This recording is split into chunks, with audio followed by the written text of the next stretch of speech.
When I've seemed to you to fail, point it out. The issues are urgent, and if we are to deliver on the promise of a liberal environment conducive to individuality and the pursuit of truth, we need to get to the bottom of them. This is not, at the end of the day, one person's work. 1. Free speech and non-state censors. Complaints about censorship have once again reached a fever pitch across the liberal West. In other historical periods, such concerns may have marked reactions to book bans and burnings. Often they followed prosecutions and subsequent jail time for things spoken or written.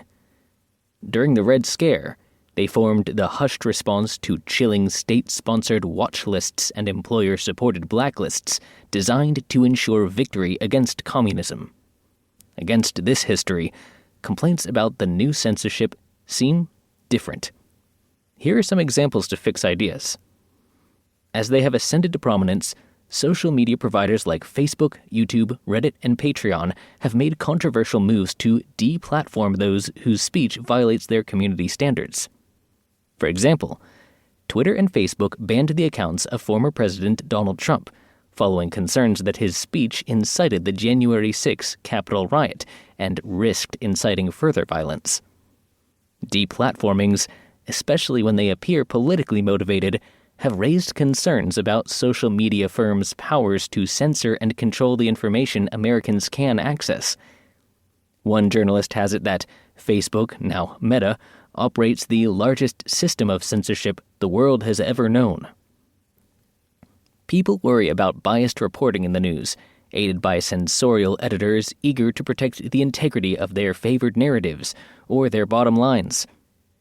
New York Times editor Kathleen Kingsbury allegedly killed a Bret Stephens column commenting on an incident involving fellow Times reporter Donald McNeil Jr.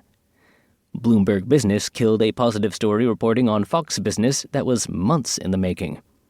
Many others may decline to report newsworthy information that cuts against their editorial angle. Prominent persons in leadership roles have had to step down from their posts following pressure on Twitter and other social media platforms.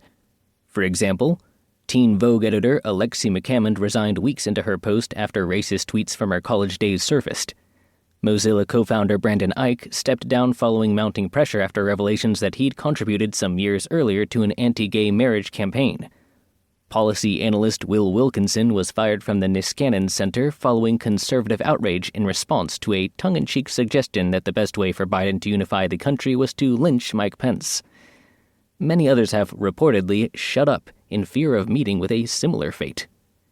Independent of any social media outcry, company employees face sanctions from their employers for their on- or off-the-job political speech, raising concerns about employer domination. For instance, Google fired James Damore after he issued a controversial memo on matters of gender and technology.